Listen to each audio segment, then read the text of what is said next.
हालात चाहे जैसा भी हो, हौसलों को कमज़ोर मत होने देना। कि हालात चाहे जैसा भी हो, हौसलों को कमज़ोर मत होने देना। जो आज रुक गया वही हार गया, जो आज रुक गया वही हार गया, जो चलता रहा वही जीत गया। तो हेलो एवरीवन, कैसे आप सब? आशा करता हूँ अच्छे होंगे आप लोग। Welcome to my YouTube channel JAC board target. आज हम जैक का 2024 का PYQ कर रहे हैं केमिस्ट्री का, ठीक है, जो कि बहुत इंपॉर्टेंट होने वाला है, बहुत कॉन्सेप्चुअल लेक्चर है, ठीक है। जहाँ समझना है आप कमेंट कीजिए, मैं फिर से उस वीडियो को रिकैप करके बनाऊंगा, ठीक है। तो बिना देर किए क्वेश्चन पे आते हैं हम, ठीक है। हाँ, तो पहला क्वेश्चन है कि कह रहा है कि विच ऑफ द फॉलोइंग, इनमें से कौन सा है जो सॉलिड सॉल्यूशन नहीं है, ठीक है। क्या कह रहा है यार कि which of the following is not a solid solution. तो सॉलिड सॉल्यूशन जानते क्या होता है? जिसमें दो सॉलिड होना चाहिए, ठीक है। दो सॉलिड होना चाहिए, मतलब कहने का मतलब है भाई सॉलिड दोनों दोनों सॉलिड ही होना चाहिए, बट एक सॉलिड होना चाहिए, एक क्या होना चाहिए? सॉल्यूट। एक सॉलिड होना चाहिए, दूसरा क्या होना चाहिए? दूसरा क्या होना चाहिए? सॉल्वेंट होना चाहिए। इसी से तो बनता है ना solution, solute plus solvent is equal to solution. तो यहाँ पे कह रहा है क्वेश्चन में कि इनमें से कौन सा एक सॉलिड सॉल्यूशन नहीं है, ठीक है। तो ब्रास तो होगा नहीं, ब्रॉन्ज तो होगा नहीं, ठीक है, हाइड्रेट सॉल्ट तो होगा नहीं। यहाँ से नाम से ही स्पष्ट है, ड्रिंक कह रहा है। ड्रिंक ड्रिंक कहने का मतलब कहीं ना कहीं ये लिक्विड होगा, है ना, कहीं ना कहीं ये क्या होगा? लिक्विड होगा। तो इसीलिए इसीलिए ऑप्शन इसका डी करेक्ट हो जाएगा। क्यों? क्योंकि कह रहा है सॉलिड सॉल्यूशन इनमें से कौन सा नहीं है। तो भाई ड्रिंक लिखा हुआ, इससे ऑप्शन से पकड़िए ना कि ड्रिंक लिखा हुआ। तो ड्रिंक किस में होता है? ड्रिंक को अब जब लेते हो, क्या आप जो स्प्राइट वगैरह पीते हो, है ना, वो क्या सॉलिड में होता है? क्या नहीं ना। तो ये ड्रिंक मतलब क्या? लिक्विड है। तो यहाँ पे वही पूछा है ना कि नहीं है इसमें सॉलिड सॉल्यूशन, तो एरेटेड ड्रिंक हो जाएगा। क्या हो जाएगा? एरेटेड ड्रिंक हो जाएगा। नेक्स्ट क्वेश्चन देखते हैं। क्वेश्चन नंबर 2 जो है, कह रहा है कि व्हाट इज मोलैलिटी। मोलैलिटी पूछा, नॉट मोलैरिटी, मोलैलिटी पूछा, ठीक है। ऑफ अ सॉल्यूशन फॉर्म्ड, बनता है कब?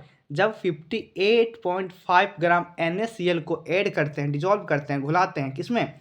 तो 200 gram of water. 200 gram of water में 200 ग्राम ऑफ वाटर में सपोज एक कंटेनर है, मैंने कंटेनर लिया, इसमें वाटर लिया, कितना लिया? तो 200 ग्राम लिया। कितना लिया? 200 ग्राम वाटर लिया, ठीक है। कोई दिक्कत? नहीं दिक्कत। कितना लिया? 200 ग्राम वाटर लिया, ठीक है। अब कह रहा कि 58.5 ग्राम NaCl को डाल रहे इसमें इसमें चलो डाल दिए हम 58.5 ग्राम NaCl। NaCl का सबसे पहले मोलर मास निकालते हैं अपन। क्या होता है? सोडियम का कितना होता है? 23। क्लोरीन का कितना होता है? 35.5, ये तो होता है। तो यदि इसको हम ऐड करेंगे तो कितना आ जाएगा मेरे पास?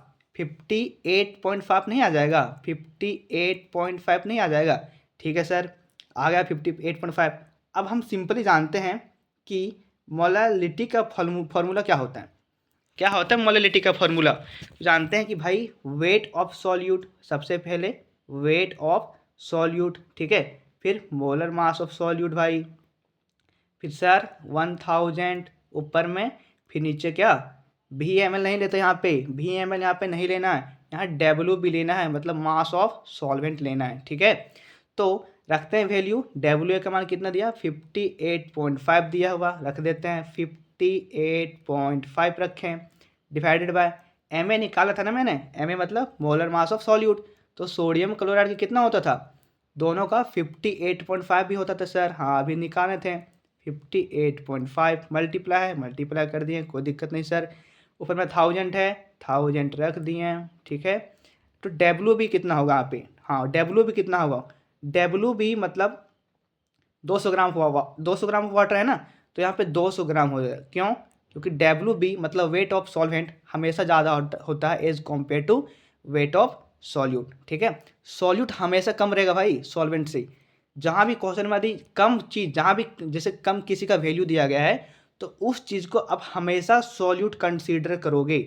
क्या कंसीडर करोगे? सॉल्यूट को। बाकी जिसका वैल्यू बड़ा होगा उसको सॉल्वेंट में आप रखेंगे। किस में रखेंगे? सॉल्वेंट में आप रखेंगे। तो देखिए यहाँ पे इससे कटेगा, ये खत्म हो जाएगा।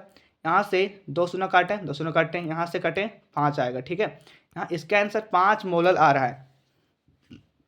आंसर कितना आ रहा है, 5 मोलर आ रहा है। बट ऑप्शन में कहीं है क्या 5 मोलर, देखो तो, नहीं सर यहाँ नहीं है, ये भी नहीं है सर, ये भी नहीं है सर, ये भी नहीं है सर। मतलब कुछ समझे दया, मतलब एक क्वेश्चन इररिलेवेंट डाल दिया जैक ने, ठीक है। यहाँ 58.5 की जगह 5.85 होना चाहिए ग्राम, ये होना चाहिए, तब इसका आंसर ये वाला आता, ठीक है। तो टेंशन नहीं लेना आपको, कभी कभी हो जाता है, जैक का ऑफिशियल पेपर है बट फिर भी यहाँ भी गलती हो चुका है, ठीक है। तो आपको कॉन्सेप्ट आ चुका है, यदि ऐसा क्वेश्चन आपको मिले तो आपको इसी प्रकार से सॉल्व करना है जैसे कि मैंने अभी बताया, ठीक है। नेक्स्ट क्वेश्चन है, हाँ ये भी इंपॉर्टेंट क्वेश्चन है, कह रहा कि इनमें से कौन सा है जो कॉलीगेटिव प्रॉपर्टी है, इनमें से कौन सा है जो एक कॉलीगेटिव प्रॉपर्टी है। तो कॉलीगेटिव प्रॉपर्टी को समझते हैं पहले क्या होता है। कॉलीगेटिव प्रॉपर्टी क्या होता है कि the property of solution, the property of solution, property of solution, solution जो कि सिंपल लिखते हैं हम, उतना लंबा नहीं लिख पाते हैं यहाँ पे, ठीक है। The property of solution which depends on, जो कि डिपेंड्स करता है, सिंपली डिपेंड करता है नंबर ऑफ सॉल्यूट पार्टिकल पे, नंबर ऑफ सॉल्यूट पार्टिकल पे, ना कि नेचर ऑफ सॉल्यूट पार्टिकल पे, ठीक है। जो किस पर डिपेंड करता है, नंबर ऑफ सॉल्यूट पार्टिकल पे, ना कि नेचर ऑफ सॉल्यूट पार्टिकल पे, ठीक है। तो हमने केमिस्ट्री में पढ़ रखा कि कॉलीगेटिव प्रॉपर्टी 4 प्रकार के होते हैं। कितने प्रकार के होते हैं भाई, 4 प्रकार के होते हैं। कौन कौन सा, तो पहला relative lowering of vapour pressure, RLVP, relative lowering of vapour pressure, ठीक है। दूसरा एलिवेशन इन बॉइलिंग पॉइंट, क्या होता है, एलिवेशन इन बॉइलिंग पॉइंट। दूसरा तीसरा होता है डिप्रेशन इन फ्रीजिंग पॉइंट, ठीक है। क्या होता है, depression, depression in freezing point, in freezing point, ठीक है, डिप्रेशन इन फ्रीजिंग पॉइंट। और चौथा आपने पढ़ा होगा ऑस्मोटिक प्रेशर, जो कि बहुत इंपॉर्टेंट है। क्या है, ऑस्मोटिक प्रेशर, क्या है, ऑस्मोटिक प्रेशर है, ठीक है। 4 ठो होता है ये relative lowering colligative property, 4 type होते हैं, relative lowering of vapour pressure, elevation in boiling point, depression in freezing point and osmotic pressure, osmotic pressure, ये चौथा में। तो क्वेश्चन में कह रहा है कि इनमें से कौन सा है एक कॉलीगेटिव प्रॉपर्टी। तो सर डिक्रीज नाम का चीज़ तो आता नहीं है इसमें कॉलीगेटिव प्रॉपर्टी का टाइप में, फिर यहाँ डिक्रीज है ये भी नहीं आएगा सर, चेंज इन वॉल्यूम ये भी नहीं है सर, तो क्या हो जाएगा, relative lowering of fluid pressure, या इसी को अपन बोलते हैं relative lowering of vapour pressure. क्या बोलते हैं, relative lowering of vapour pressure बोलते हैं। इंपॉर्टेंट क्वेश्चन है, ठीक है। नेक्स्ट क्वेश्चन देखते हैं, क्वेश्चन नंबर 4, ये भी इंपॉर्टेंट क्वेश्चन है, कह रहा कि EMF of a cell with nickel and copper electrode will be. तो यहाँ पे क्या पूछ रहा है आपसे, EMF पूछ रहा है, EMF पूछ रहा है, क्या पूछ रहा है, EMF पूछ रहा है। तो आपको एक फॉर्मूला याद होगा कि हमने पढ़ा है कि ई सेल इज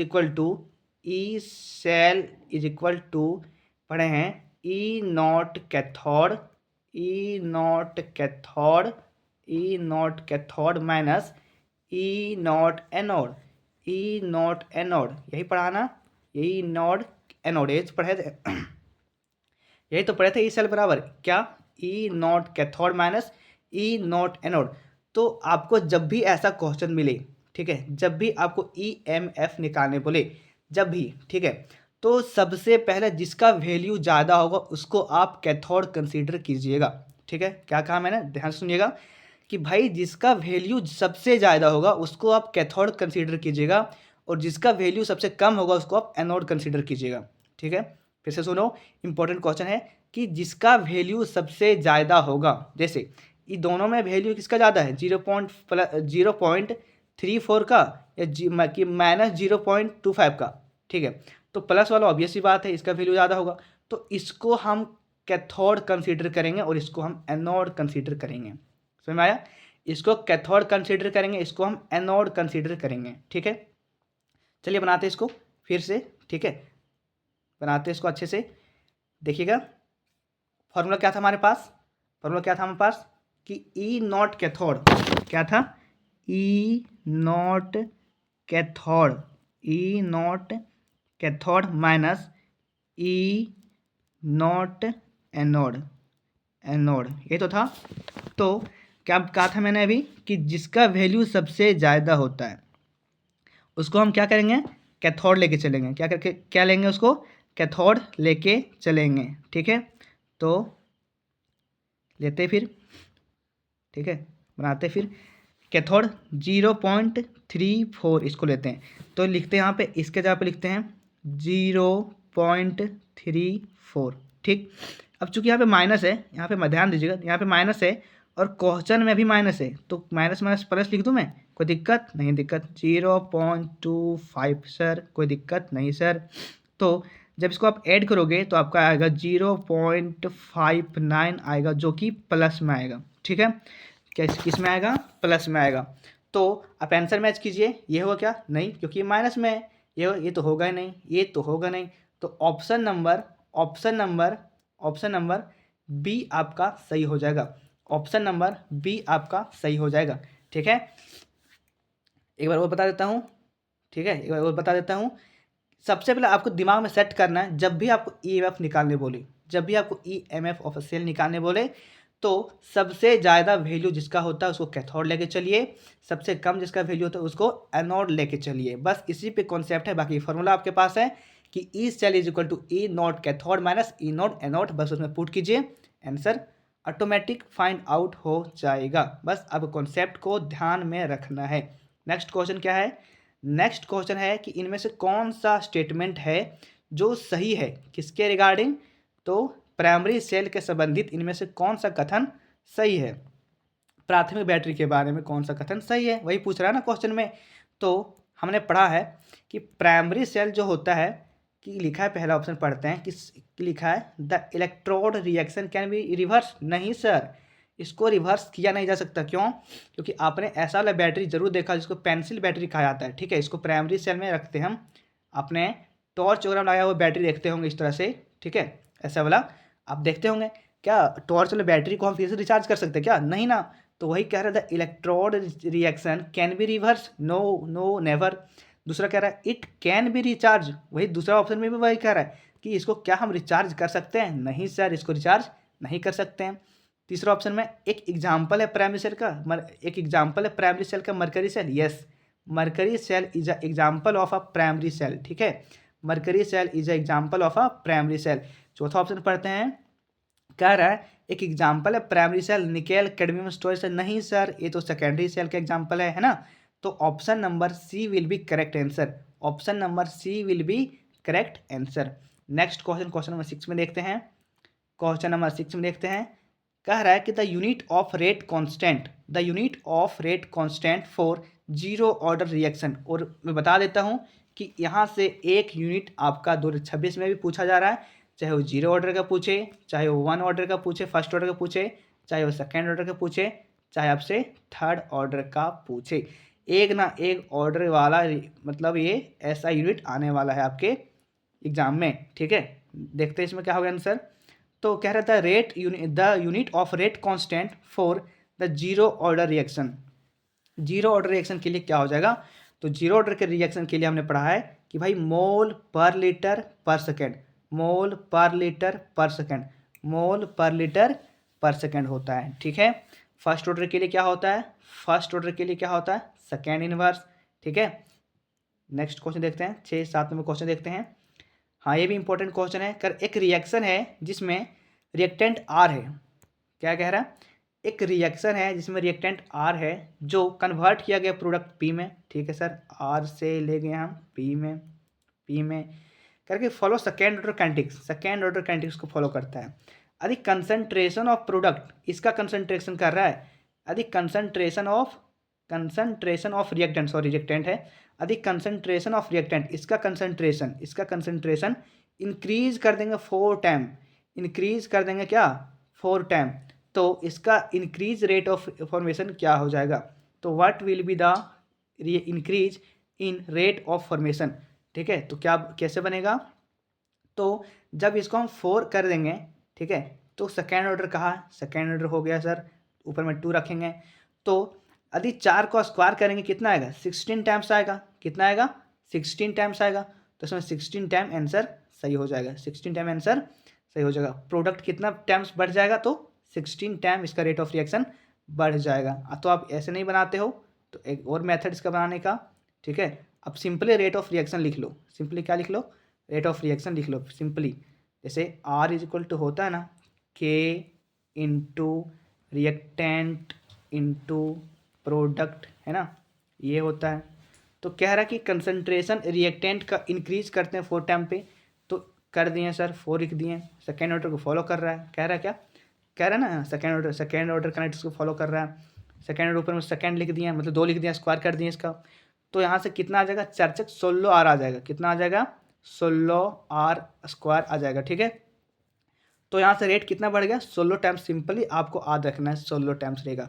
यदि यहाँ पे 3 टाइम्स रहेगा तो 9 टाइम्स बढ़ जाएगा, ठीक है, मतलब उसका स्क्वायर टाइम्स बढ़ेगा। यदि कब, जब सेकेंड ऑर्डर काइनेटिक्स फॉलो करेगा तब, ठीक है। तो यहाँ पे आंसर कितना हो जाएगा, 16 टाइम्स आंसर हो जाएगा, 16 टाइम आंसर हो जाएगा। नेक्स्ट क्वेश्चन देखते हैं। हाँ, ये भी क्वेश्चन है, ग्राफ से भी पूछता है, ठीक है। कह रहा है कि इनमें से कौन सा, इनमें कह रहा है कि what is the order of reaction, कौन सा ऑर्डर ऑफ रिएक्शन का ग्राफ यहाँ पे नीचे दिया गया है। तो ये 0 ऑर्डर का ग्राफ है। किसका है, 0 ऑर्डर का ग्राफ है, ठीक है। नेक्स्ट क्वेश्चन देखते हैं, क्वेश्चन नंबर, हाँ ये भी इंपॉर्टेंट क्वेश्चन है। कह रहा है कि value of T half, value of T half for first order reaction is given by, कि टी हाफ, टी हाफ, ठीक है, मतलब टाइम का हाफ कर दिए टाइम को, तो टी हाफ का वैल्यू, टी हाफ का वैल्यू फर्स्ट ऑर्डर रिएक्शन के लिए क्या होगा। टी हाफ का वैल्यू फर्स्ट ऑर्डर रिएक्शन के लिए क्या होता है, हमने पढ़ा है, इसको ड्राइव भी किया अच्छे से, कि 0.693 डिवाइडेड बाय के होता है सर। हाँ सर, क्यों, क्योंकि इसको क्लास में अच्छे से ड्राइव किया है मैंने, ठीक है। तो अब आंसर कितना हो जाएगा, ऑप्शन बी हो जाएगा, ऑप्शन बी हो जाएगा, ठीक है। यदि यहाँ पे फर्स्ट ऑर्डर की जगह, फर्स्ट ऑर्डर की जगह यदि 0 ऑर्डर होता, फर्स्ट ऑर्डर की जगह पे यदि 0 ऑर्डर होता तो आपका आंसर ए हो जाता, बट यहाँ पे क्या है, फर्स्ट ऑर्डर है, तो ऑप्शन बी इसका सही हो जाएगा, ठीक है। ध्यान में रखिएगा, ये क्वेश्चन इंपॉर्टेंट है। नेक्स्ट क्वेश्चन है, कर द एलिमेंट, इनमें से कौन सा एलिमेंट है जिसका anomalous, anomalous electronic configuration in 3D series of, in 3D series of, किसका मतलब कौन सा इसमें एलिमेंट है पेयर में जिसका एनोमलस इलेक्ट्रॉनिक कॉन्फ़िगरेशन, एनोमलस कहने का मतलब थोड़ा अजीब प्रकार का, अलग ढंग का है, जो फॉलो करना चाहे उसको फॉलो नहीं करता, जैसे एक्सेप्शन इसको कह सकते हैं। तो इसमें से क्रोमियम और कॉपर का यदि इलेक्ट्रॉनिक कॉन्फ़िगरेशन निकालते हो, क्रोमियम और कॉपर का यदि इलेक्ट्रॉनिक कॉन्फ़िगरेशन निकालते हो, चलिए निकाल के दिखाते हैं। क्रोमियम का कितना होता है, एटॉमिक नंबर 24 होता है एटॉमिक नंबर, है ना। तो यदि निकालते हैं आर्गन, ठीक है, आर्गन ले लिए, आर्गन कितना होता है 18, यहाँ से कंप्लीट हो गया। अब 4s लिखते हैं, ठीक है, 3d लिखते हैं। तो अकॉर्डिंग टू रूल के अनुसार पहले s में पूरा फुल होना चाहिए, ठीक है, s में पूरा फुल होना चाहिए। तो आर्गन 24 यहाँ 20 हो गया, यहाँ पे कितना हो गया 20, यहाँ पे सॉरी 18 हो गया, यहाँ पे 18, यहाँ पे 20, और यहाँ पे कितना होगा 4, 24 होगा, यही कह रहा है।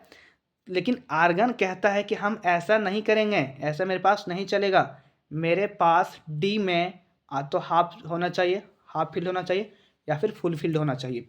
तो इसके लिए क्या करेगा, एस क्या करेगा, एक इलेक्ट्रॉन को दे देगा, किसको, डी को। जब एस एक इलेक्ट्रॉन को जब एस एक इलेक्ट्रॉन को देगा डी को, तो एस के पास क्या बच जाएगा, 4s1 एंड 3d 5 यही कह रहा है।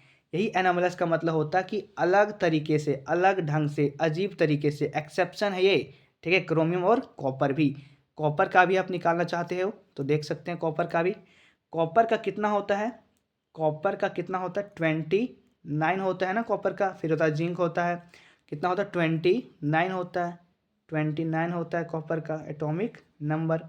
तो निकालते हैं यदि, तो लिखते हैं पहले आर्गन, आर्गन लिखते हैं, ठीक है, जो कि 18 तक ले लिया। फिर 3d लिखते हैं, 4s लिखते हैं। तो यहाँ पर 4s2 लिख देते हैं, 18 और 2 कितना हो गया 20, और 9 29। लेकिन कॉपर कहता है कि भाई हम क्या बोले थे कि अपना डी में तो हम फुल फील्ड होंगे, तो हम फुल फील्ड होंगे, तो हम हाफ फील्ड होंगे, तो हम फुल फिल्ड होंगे या तो हम हाफ फिल्ड होंगे। बट यहाँ पे 9 इलेक्ट्रॉन है जो कि अनपेयर्ड है, बट यहाँ पे 2 इलेक्ट्रॉन है जो कि अनपेयर्ड है। तो एस बोलेगा कि भाई तू मेरे से एक इलेक्ट्रॉन ले ले। क्या बोलेगा, तू मेरे से एक इलेक्ट्रॉन ले ले। तो जब एस इलेक्ट्रॉन शेयर करेगा डी को, जब एस इलेक्ट्रॉन शेयर करेगा डी को, ठीक है, तो 3d10 हो जाएगा, 3d10 हो जाएगा, 4s यहाँ पे 1 ही बचेगा।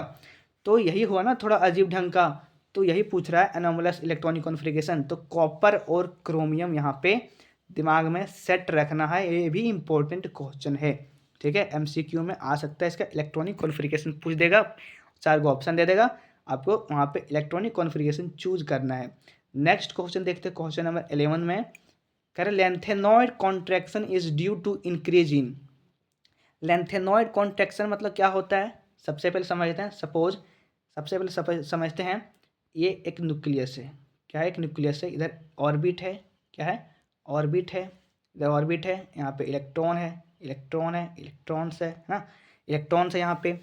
तो लेंथेनॉइड कॉन्ट्रैक्शन होता है किसके बढ़ने के कारण होता है, तो इफेक्टिव न्यूक्लियर चार्ज के बढ़ने के कारण होता है। किसके कारण होता है, इफेक्टिव न्यूक्लियर चार्ज बढ़ने के कारण होता है। अब बोलोगे सर समझ नहीं आया सर कैसे होगा ये। तो भाई जब इफेक्टिव न्यूक्लियर चार्ज बढ़ेगा, इफेक्टिव न्यूक्लियर चार्ज कहने का मतलब क्या, प्रोटॉन का चार्ज बढ़ रहा है। प्रोटॉन का चार्ज कहने का मतलब क्या, पॉजिटिव चार्ज बढ़ रहा है। अब जितना ज़्यादा पॉजिटिव चार्ज का वैल्यू होगा, जितना ज़्यादा पॉजिटिव चार्ज का वैल्यू होगा, उतना ही तो फास्ट इलेक्ट्रॉन को अट्रैक्ट करेगा, उतना ही तो फास्ट इलेक्ट्रॉन को ये अट्रैक्ट करेगा, है ना। कि जितना ज़्यादा पॉजिटिव चार्ज इसके पास बढ़ेगा भाई, उतना ज़्यादा इलेक्ट्रॉन को अट्रैक्ट करेगा। अब जब इलेक्ट्रॉन को अट्रैक्ट करेगा तो थोड़ा कॉमन सेंस को यूज़ कीजिए कि ये वाला ऑर्बिट और ये वाला ऑर्बिट, ये ऑर्बिट, ये सारा ऑर्बिट थोड़ा पास पास नहीं आ जाएगा, इसके न्यूक्लियस के पास आएगा कि नहीं, आएगा कि नहीं, ऑब्वियस सी बात भाई, हाँ सर पास आएगा। क्यों, क्योंकि जब पॉजिटिव इफेक्टिव न्यूक्लियर चार्ज बढ़ेगा तो पॉजिटिव चार्ज का वैल्यू बढ़ेगा। अब पॉजिटिव चार्ज का वैल्यू जब बढ़ेगा तो जितना ज़्यादा पॉजिटिव चार्ज है उतना ज़्यादा इलेक्ट्रॉन क्या करेगा, अपने और अट्रैक्ट करेगा ना। इलेक्ट्रॉन क्या करेगा, अट्रैक्ट, उतना जितना ज़्यादा इसका पॉजिटिव चार्ज होगा उतना इलेक्ट्रॉन को अट्रैक्ट करेगा।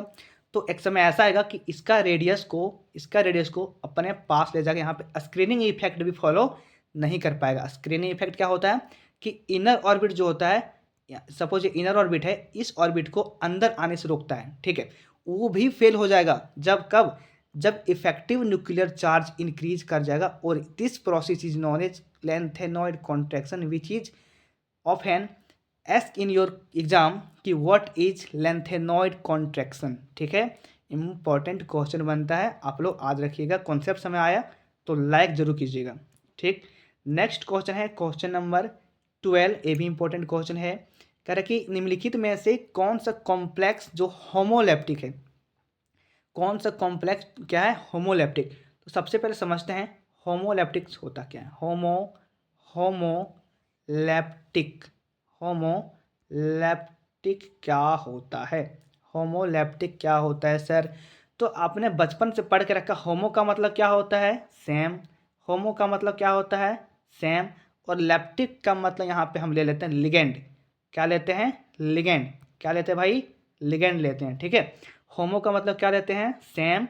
और लेप्टिक का मतलब लेते हैं हम यहाँ पे लिगेंड। कोई दिक्कत नहीं, दिक्कत सर। तो ऐसा कंपाउंड, ऐसा कॉम्प्लेक्स कंपाउंड जिसके पास सेम नंबर ऑफ क्या हो, लिगेंड हो सर, सेम नंबर ऑफ क्या हो, लिगेंड हो। तो चेक करते हो ऑप्शन। एक कोबाल्ट यहाँ पे क्या है, सेंट्रल एटम है, सेंट्रल मेटल एटम है। बट NH3 जो है लिगेंड है, यहाँ पे क्लोरीन भी लिगेंड है, तो ये होगा नहीं, क्यों, क्योंकि डिफरेंट टाइप हो गया। फिर निकेल क्या है भाई, सेंट्रल एटम है। H2O क्या है, यहाँ पे लिगेंड है, क्लोरीन लिगेंड है, यहाँ भी डिफरेंट हो गया, ये भी नहीं होगा। नेक्स्ट देखते हैं, निकेल यहाँ पे क्या है, सेंट्रल एटम है। NH3 क्या है, लिगेंड है, क्लोरीन भी लिगेंड है, मतलब यहाँ पे भी नहीं होगा। लेकिन ऑप्शन नंबर ए देखिए ध्यान से, NH3 है जो कि 6 टाइम है, मतलब 6 बार सिर्फ NH3 ही लिखा है, मतलब यहाँ पे दूसरा एटम है ही नहीं। तो मतलब सेम एटम है, सेम एटम किससे अटैच है, तो सेंट्रल एटम से। सेम एटम किससे अटैच है, सेंट्रल एटम से। तो इसको कहेंगे homoleptic complex compound. Homoleptic complex compound कब कहेंगे, जब सेम हमारे पास क्या हो, लिगेंड हो भाई, जब सेम हमारे पास क्या हो, लिगेंड हो, ठीक है। क्या कहेंगे इसको, होमोलेप्टिक कॉम्प्लेक्स कंपाउंड कहते हैं। यदि यहाँ पे हेटेरोलेप्टिक रहता, यहाँ पे यदि होमोलेप्टिक की जगह पे यहाँ पे हेटेरोलेप्टिक रहता तो कौन सा होता? तो ये सारे ऑप्शन सही हो जाते हैं। क्यों? क्योंकि डिफरेंट टाइप ऑफ एटम यहाँ पे है ना, different type of atom, different type of atom. Hetero मतलब क्या होता है? डिफरेंट। होमो मतलब क्या होता है? सेम। बस यही आपको याद रखना ट्रिक है। क्वेश्चन नंबर 23 में देखते हैं। देखिए एग्जाम्पल है कह रहा है कि एग्जाम्पल है बाइडेंटेड लिगेंड का। बाइडेंटेड लिगेंड का एग्जाम्पल है क्या है? तो ये है मतलब C2O4 2 माइनस है, C2O4 2 माइनस, इसका नाम है ऑक्जिलेट आयन। क्या नाम इसका? ऑक्जिलेट आयन है। क्या नाम इसका? ऑक्जिलेट आयन है। ठीक है। दूसरा एग्जाम्पल यदि ये ना रहे ऑप्शन में तो आपके पास ये रहेगा, ये EN, इथाइलिन डायमीन, ये रहेगा इथाइलिन डायमीन रहेगा। ये सारे क्या है? बाइडेंटेड लिगेंड है। सारे क्या है? बाइडेंटेड लिगेंड है। अब बोलोगे सर कि बाइडेंटेड लिगेंड क्या होता है सर? तो समझ लेते हैं एक मिनट में इसको भी। बाई का मतलब क्या होता है? केमिस्ट्री में आपने पढ़ा होगा बाइडेंटेड डेंटेट लिगेंड। ठीक है। केमिस्ट्री में आपने बाई का मतलब पढ़ा होगा कितना? 2। तो ऐसा लिगेंड जो सेंट्रल एटम से, सपोज ये सेंट्रल एटम है, ठीक है, एक लिगेंड है कोई, सपोज C2O4 ही ले लिए हम, ठीक है, 2 माइनस। तो ऐसा लिगेंड, बाइडेंटेड लिगेंड, ध्यान से सुनिएगा, ऐसा लिगेंड जो सेंट्रल एटम से दो तरीके से अटैच हो, जो सेंट्रल एटम से दो वे से अटैच हो, जिसके पास 2 लोन पेयर ऑफ इलेक्ट्रॉन हो, इसके पास 2 लोन पेयर ऑफ इलेक्ट्रॉन हो। ठीक है, क्या कहेंगे उसको? बाइडेंटेड कहेंगे। और यहाँ से एक क्वेश्चन और भी है कि बाइडेंटेड नहीं दे के आपको क्या दे सकता है? एम्बीडेंटेड लिगेंड दे सकता है।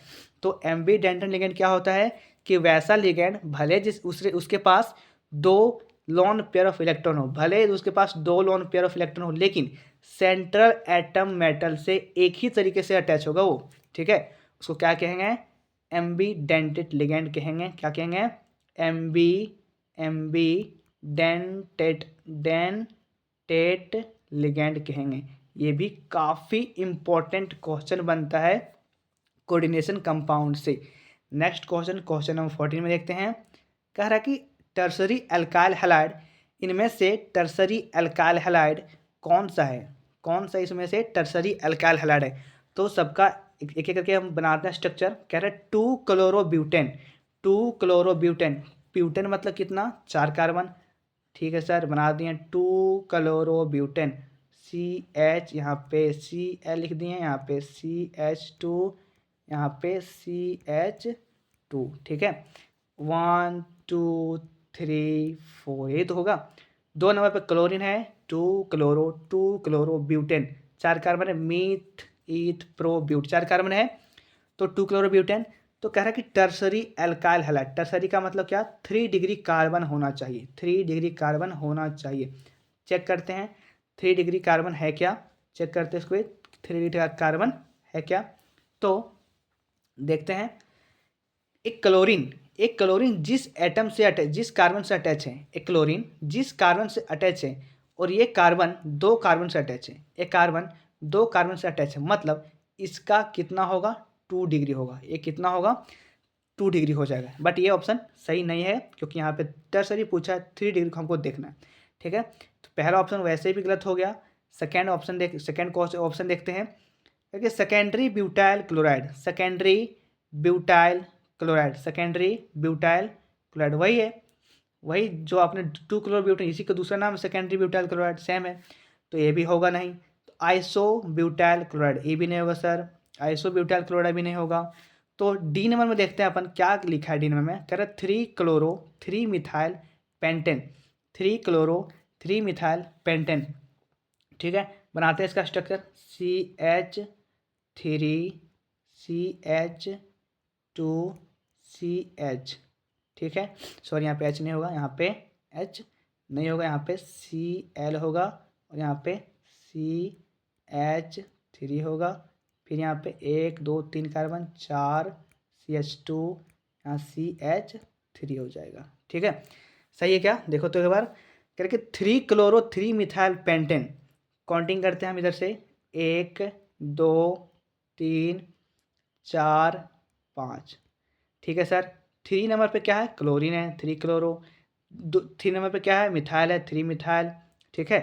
5 कार्बन है, मीथ, ईथ, प्रो, ब्यूट, पेंटेन, सही है। मतलब स्ट्रक्चर इसका ऐसे ही बनेगा। अब चेक करते हैं कि इसका कार्बन, ये कार्बन कितना डिग्री बना रहा है। अब चेक करते हैं कि ये कार्बन कितना डिग्री बना रहा है। तो ये हेलोजन एटम क्लोरीन जिस कार्बन से अटैच है, ये हेलोजन एटम क्लोरीन जिस कार्बन से अटैच है, वो कार्बन देखिए तो कितने कार्बन को टच किया हुआ, एक कार्बन को टच किया सर, दूसरे कार्बन को टच किया सर, तीसरे को टच किया सर। मतलब एक कार्बन इसको भी टच किया 1 डिग्री, यहाँ इसको भी टच किया 2 डिग्री, इसको भी टच किया मतलब 3 डिग्री। यस, मिल गया option. Option D will be correct answer. क्यों, क्वेश्चन में क्या, tertiary alkyl halide. Tertiary alkyl halide का मतलब ऐसा कार्बन जिसके पास 3 डिग्री हो, जिसके पास 3 डिग्री हो। तो यहाँ से हमने 3 डिग्री को फाइंड आउट कर चुका है कि ऑप्शन नंबर डी हमारा सही हो जाएगा। ऑप्शन नंबर डी हमारा सही हो जाएगा। ठीक है। नेक्स्ट क्वेश्चन है, कह रहा कि अरेंज द फॉलोइंग कंपाउंड, निम्नलिखित कंपाउंड यौगिकों को अरेंज करें इंक्रीजिंग ऑर्डर में, बढ़ते हुए क्रम में। किसके अकॉर्डिंग, तो उसके बॉइलिंग पॉइंट के अकॉर्डिंग। तो यहाँ पे एक कंसेप्ट आपको याद रखना है बॉइलिंग पॉइंट के लिए कि कार्बन संख्या यदि इंक्रीज हो रहा है, कार्बन संख्या यदि इंक्रीज हो रहा है तो बॉइलिंग पॉइंट भी इंक्रीज करेगा। क्या कहा मैंने, मैंने कहा सर कार्बन संख्या इंक्रीज कर रहा है ना, तो बॉइलिंग पॉइंट भी क्या करेगा, इंक्रीज करेगा। यदि साइड चेन इंक्रीज कर रहा है, साइड चेन इंक्रीज कर रहा है, तो बॉइलिंग पॉइंट डिक्रीज करेगा, तो बॉइलिंग पॉइंट डिक्रीज करेगा। अब क्वेश्चन पे आते हैं, सीधा क्वेश्चन, बस यही है, कुछ नहीं है।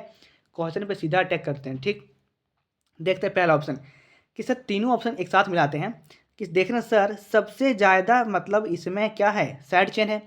तो मैंने क्या कहा भाई, मैंने ये कहा कि जिसके पास ज़्यादा जितना साइड चेन होगा, जिसके पास जितना ज़्यादा साइड चेन होगा उसका बॉइलिंग पॉइंट उतना ही कम होगा। यही कहा था मैंने ना। तो यहाँ पे इंक्रीजिंग ऑर्डर भी लिखा सर, तो यही इंक्रीजिंग ऑर्डर क्या कहता है, इंक्रीजिंग ऑर्डर का मतलब क्या है कि बढ़ते हुए क्रम है, मतलब सबसे कम किसका बॉइलिंग पॉइंट होगा। तो हम 3 लिख दिए, 3 नंबर पे लिख देते हैं बॉइलिंग पॉइंट 3 नंबर का, 3 नंबर लिख दिए। फिर उससे ज़्यादा किसका वो चेक करते हैं। दूसरा नंबर पर आते हैं, दूसरा नंबर में कह रहा है 1 2 3 4 5 कार्बन है। ठीक है सर, 5 कार्बन है, कोई दिक्कत नहीं। तीसरा में, पहला में देखते हैं 1 2 3 4, 3 कार्बन है, 1 2 3। लो भाई साहब, इसमें कार्बन भी संख्या कम है। दूसरी बात की एक साइड चेन भी है। मैंने क्या कहा था कि साइड चेन जिसके पास जितना ज़्यादा रहेगा उसका बॉइलिंग पॉइंट मान कितना होगा, क्या होगा, उसका बॉइलिंग पॉइंट का मान कम हो जाएगा। जिसके पास जितना ज़्यादा साइड चेन रहेगा उसका बॉइलिंग पॉइंट का मान उतना क्या हो जाएगा, कम हो जाएगा। तो मतलब यहाँ से पहला, मतलब तीसरा का सबसे कम होगा, फिर से किसका कम होगा, पहला का। ठीक है। और सबसे ज़्यादा किसका हो जाएगा, सबसे ज़्यादा किसका हो जाएगा, दूसरा का। कैसे सर, दूसरा का हो जाएगा, कैसे सर, कैसे, क्यों, क्योंकि इसके पास साइड चेन भी नहीं है, प्लस कार्बन संख्या भी ज़्यादा है। देख लो 1 2 3 4 है। ठीक है। और इसके पास साइड चेन नहीं है, तो इसका बॉइलिंग पॉइंट का मान सबसे ज़्यादा हो जाएगा। मिलाते ऑप्शन, मिलाते ऑप्शन है क्या कहीं, कह रहे कि दूसरा का सबसे ज़्यादा नहीं सर, कह रहे पहला का नहीं, कह रहे तीसरा, हाँ सबसे कम तीसरा का होगा, फिर तीसरा का होगा, फिर तीसरा का होगा सबसे कम, फिर पहला का होगा, फिर दूसरा का होगा। मतलब ऑप्शन नंबर आपका सी सही हो जाएगा। ऑप्शन नंबर आपका सी सही हो जाएगा, बाकी सब गलत के गलत है। ठीक है।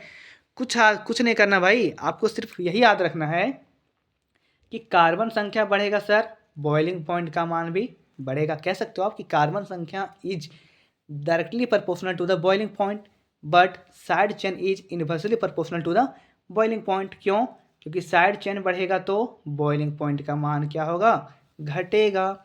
बस यही कॉन्सेप्ट आपको याद रखना है, और यहाँ से फिक्स है इस बार क्वेश्चन आपको देखने को मिलेगा। ठीक है, समझ में आया क्या।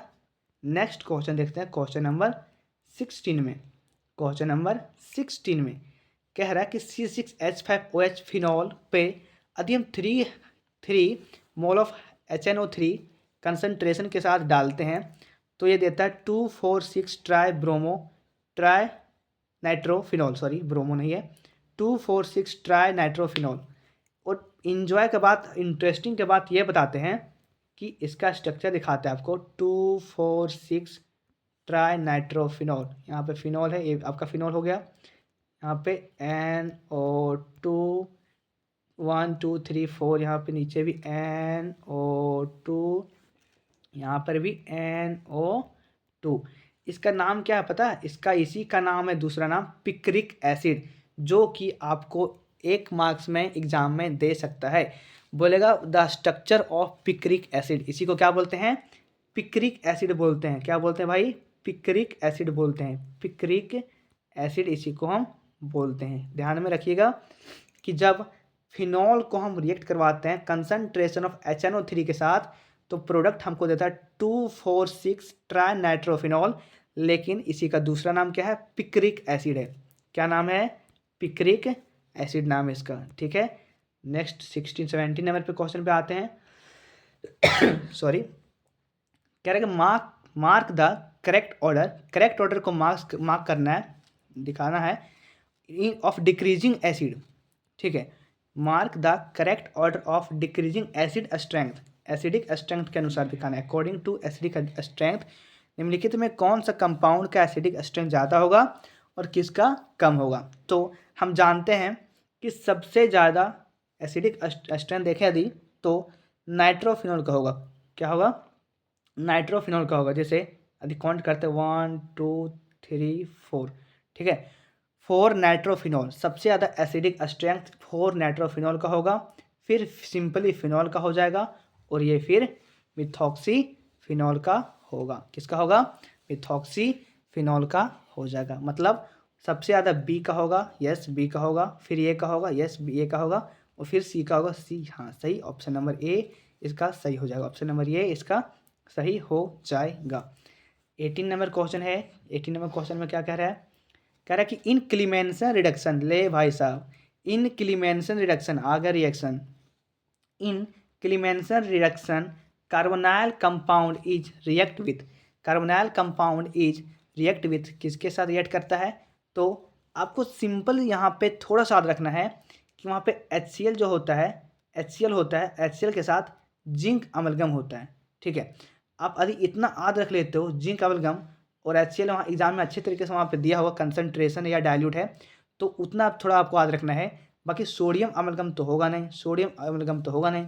ऐसे में क्या हो सकता है ना कि आप ऑप्शन को एलिमिनेट कर सकते हो और आप आंसर को एक्यूरेट फाइंड आउट करके आंसर लिख सकते हो और आपको अच्छा मार्क्स भी मिल सकता है। ठीक है, मतलब कहीं ना कहीं थोड़ा सा भी यदि आपको याद है तो आप ऑप्शन को एलिमिनेट करके आंसर को फाइंड आउट इजीली कर सकते हो, है ना। तो यहाँ पे ऑप्शन नंबर ये आपका सही हो जाएगा। क्यों? क्योंकि हम जानते थे कि zinc amalgam ZnHg plus HCl का यूज करते हैं हम किसमें? क्लीमेंसन रिडक्शन में। ठीक है, इंपॉर्टेंट क्वेश्चन बनता है। नेक्स्ट क्वेश्चन 19 नंबर क्वेश्चन में कह रहा है कि the oxidation of toluene, toluene का अब बहुत कोई ऐसे होंगे जिसको टोलिन का स्ट्रक्चर नहीं मालूम होगा, बट हम बना देते हैं। इजी है भाई, टोलिन के ऊपर मिथाइल ग्रुप को लगा दो, बस टोलिन बन गया। सिंपल है। ये बेंजीन है, यहाँ पे CH3, सॉरी बेंजीन के ऊपर लगाना, टोलिन के ऊपर तो नहीं लगाना। बेंजीन के ऊपर CH3 लगाते हो आप तो उसको कहेंगे टोलिन, है ना। जब कह रहे हैं टोलिन को जब रिएक्ट करेंगे क्रोमाइल क्लोराइड के साथ, तो किस रिएक्शन में करते हैं हम? ये किस रिएक्शन में? क्रोमाइल क्लोराइड का फॉर्मूला क्या था? CrO2Cl2, यही तो होता है। तो आधा ये किसका रिएजेंट होता है? ये किसका रिएजेंट होता है? तो ये इटार्ड रिएक्शन में यूज होने वाला रिएजेंट है क्रोमाइल क्लोराइड। ठीक है, किस में होता है? तो इटार्ड रिएक्शन में यूज होने वाला ये है। रेमन टेमन में नहीं होता सर, स्टेफन्स रिएक्शन में तो होगा नहीं। ठीक है, स्टेफन्स रिएक्शन में क्या होता है? SnCl2 होता है, स्टेनियस क्लोराइड होता है ना। खनिजारों में तो भी नहीं होगा। तो इटार्ड रिएक्शन में आपका आंसर हो जाएगा। आपका आंसर क्या हो जाएगा? Etard reaction. 20 नंबर क्वेश्चन पे देखते हैं।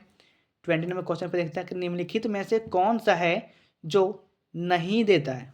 Which of the following does not give aldol condensation, कि निम्नलिखित में कौन है जो एल्डोल कंडेंसेशन नहीं देता है, मतलब एल्डोल कंडेंसेशन में भाग नहीं लेता है। कौन जो है एल्डोल कंडेंसेशन में भाग नहीं लेता? तो आपको याद होना चाहिए कि एल्डोल कंडेंसेशन के लिए मेरे पास अल्फा हाइड्रोजन होना जरूरी है। सबसे इंपॉर्टेंट बात है कि एल्डोल कंडेंसेशन करने के लिए मेरे पास अल्फा हाइड्रोजन होना ज़रूरी है। तो सर अल्फा हाइड्रोजन किसको बोलेंगे सर?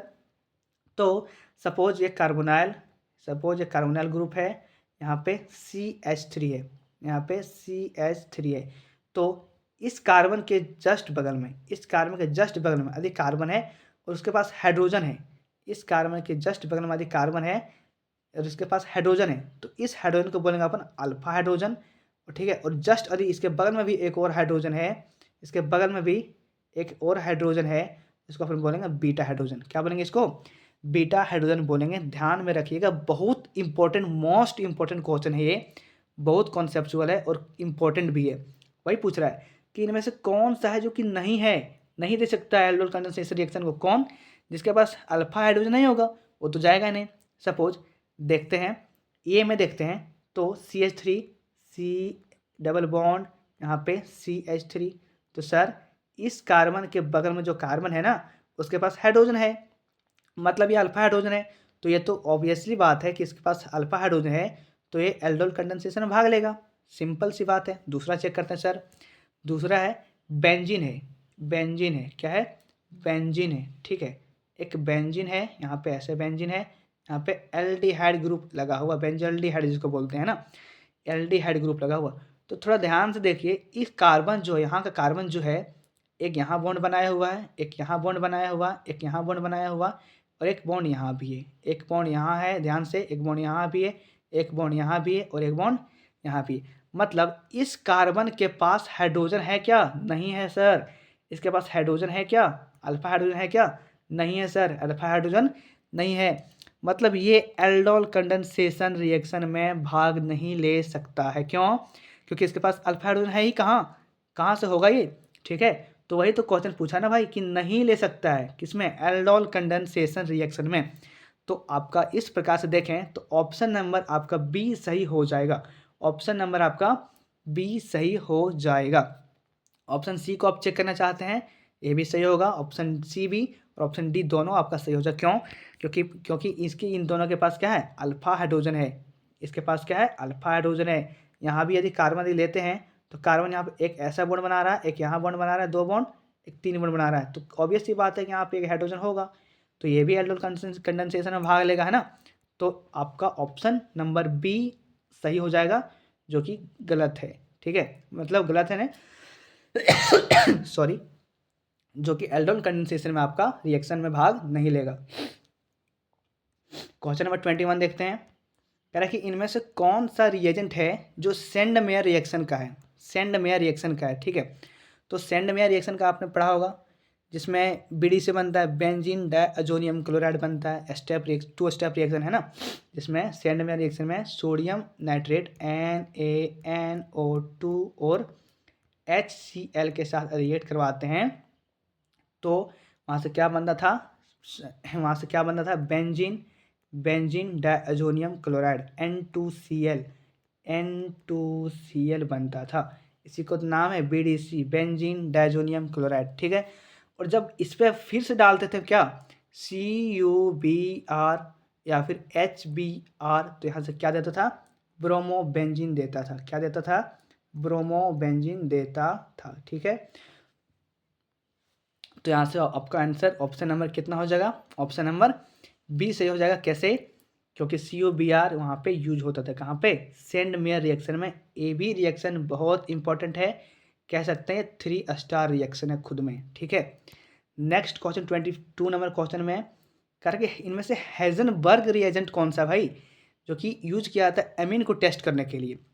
करके हेजनबर्ग रिएजेंट कौन सा है जिसको यूज किया था एमीन को टेस्ट करने के? तो इसमें से बिना लॉजिक लगाए आपने पढ़ा होगा, तो बेंजीन सल्फोनाइल क्लोराइड। कैसे बनता है सर इसका स्ट्रक्चर? चलिए देखते हैं इसका स्ट्रक्चर। तो सबसे पहले बेंजीन का है, कर लिया बेंजीन, बना देते हैं बेंजीन, अपन बना दिया बेंजीन, तो कोई दिक्कत नहीं सर।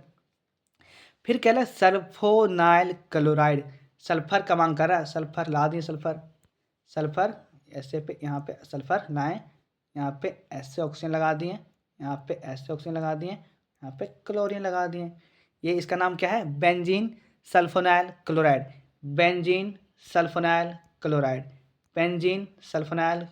ठीक है, ये भी इंपॉर्टेंट रिएक्शन है, याद रखिएगा, बहुत इंपॉर्टेंट रिएक्शन। तो नहीं है, बट इम्पॉर्टेंट रिएक्शन है, ठीक है, ये आपको कन्वर्जन में काम आ सकता है। नेक्स्ट क्वेश्चन है, करेक्ट, ग्लूकोज और फ्रुक्टोज, ग्लूकोज और फ्रुक्टोज ये सारे क्या है, दोनों क्या है, तो आइसोमर है। आइसोमर किसको बोलते हैं, आइसोमर तो आपने पढ़ा होगा ना, आसान। आइसोमर तो ये तो सिंपल ही है। आइसो का मतलब क्या होता है, आइसो का मतलब क्या होता है, सबसे पहले बताओ। आइसोमर लिखते हैं हम, तो आइसो का मतलब क्या होता है, सेम। आइसो का मतलब क्या होता है, सेम। आइसो का मतलब क्या होता है, सेम, ठीक है। तो सेम क्या, सेम क्या, सेम फार्मूला, ठीक है, सेम क्या, फार्मूला, बट सेम क्या होगा भाई, फार्मूला होगा, फार्मूला सेम होगा, बट स्ट्रक्चर देखें यदि, स्ट्रक्चर देखें यदि तो डिफरेंट होगा, स्ट्रक्चर देखें यदि तो डिफरेंट होगा। तो आप लोग जल्दी से कमेंट करके बताइएगा कि ग्लूकोज में आपको कौन सा फंक्शनल ग्रुप दिखाई देता है और फ्रुक्टोज में आपको कौन सा फंक्शनल ग्रुप दिखाई देता है। तो ग्लूकोज और फ्रुक्टोज का फॉर्मूला तो सेम होता है, कितना होता है, C6H12O6, यही तो होता है ग्लूकोज फ्रुक्टोज का फॉर्मूला, C6H12O6, ठीक है। और आप ये भी बताइएगा कि ग्लूकोज फ्रुक्टोज बनता जो है, ग्लूकोज और fructose, glucose, glucose plus plus fructose, glucose plus fructose किसके हाइड्रोलाइसिस से बनता है, किसके हाइड्रोलाइसिस से बनता है, ये आप कमेंट करके बताइएगा, ठीक, कोई दिक्कत नहीं, दिक्कत सर। 24 नंबर में आते हैं। 24 नंबर में कह रहा है कि curdling of milk is an example of, curdling of milk का मतलब होता है या तो दूध का फट जाना या तो दूध का दही में बदल जाना। कर्डलिंग ऑफ मिल्क किसका एग्जाम्पल है, तो डीनेचुरेशन ऑफ प्रोटीन का, डीनेचुरेशन ऑफ प्रोटीन, क्यों, कि हम जानते हैं कि प्रोटीन जो होता है, प्रोटीन का स्ट्रक्चर होता है, कितना स्ट्रक्चर होता है, तो 4 स्ट्रक्चर होता है, primary, secondary, tertiary and quaternary. कौन सा कौन सा होता है, प्राइमरी, सेकेंडरी, टर्सरी और क्वाटनरी। प्राइमरी, सेकेंडरी, टर्सरी और क्वाटनरी होता है, स्ट्रक्चर होता है किसका, तो प्रोटीन का सर। तो उसमें क्या होता है, प्राइमरी, सेकेंडरी, टर्सरी और क्वाटनरी होता है। उसमें होता क्या है कि उसके स्ट्रक्चर में छेड़खानी हो जाता है, ठीक है, चेंज हो जाता है, कोई माइक्रोब्स अटैक करता है। आपसे अभी क्वेश्चन में पूछूंगा कि उस बैक्टीरिया का नाम बताओ, उस बैक्टीरिया का नाम बताइए, उस बैक्टीरिया का नाम बताइए जो जो मिल्क को, जो मिल्क को कर्ड में, जो मिल्क को कर्ड में मतलब दूध को दही में बदलने में हेल्प करता है, ठीक है। उस बैक्टीरिया का नाम आप लोग कमेंट में कीजिए जो दूध को दही में बदलने में हेल्प करता है, मदद करता है, ठीक। तो यहाँ पे ऑप्शन नंबर आपका क्वेश्चन के अकॉर्डिंग डी हो जाएगा, क्यों, क्योंकि कर्डलिंग ऑफ मिल्क का फटना, दूध का फटना या दूध से दही बनना प्रोटीन के डीनेचुरेशन के कारण होता है। अच्छा, नेचुर मतलब क्या होता है, सबसे पहले समझिए, नेचर मतलब क्या होता है, नेचर मतलब कि जैसा वो दिखेगा स्वभाव में पहले जैसा है।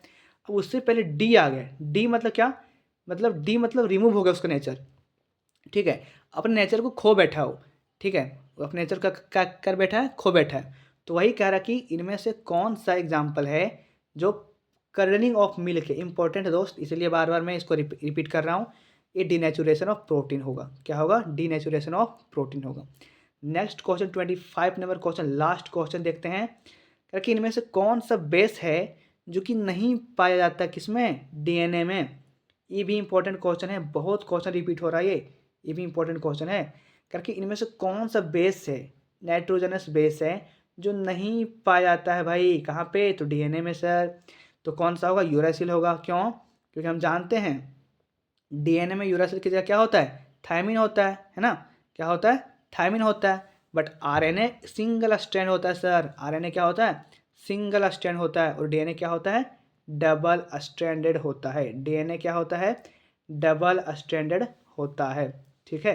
तो आरएनए में क्या होता है, यूरासिल होता है, यूरासिल होता है, बट डीएनए में यूरासिल की जगह क्या होता है, थायमिन होता है, क्या होता है, थायमिन होता है। कोई दिक्कत नहीं, दिक्कत सर। 26 में बस लास्ट क्वेश्चन खत्म हो गया था। Thank you for watching my video, ठीक है। और आप लोग कमेंट करना ना भूलें कि वीडियो आपको कैसा लगा।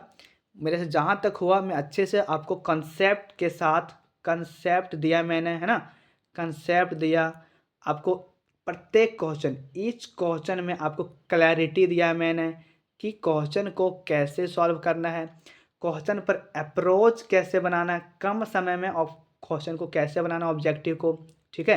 तो ये सब आपको कॉन्सेप्ट दिया मैंने, क्लैरिटी दिया है ना, अप्रोच बनाना सीखा। यदि आपको कोई भी समस्या हो, यदि कोई भी प्रॉब्लम हो, यदि आपको कोई क्वेश्चन समझ नहीं आया हो तो आप कमेंट कीजिए, मैं उस क्वेश्चन को नेक्स्ट लेक्चर में डाल दूंगा आपके लिए, ठीक है।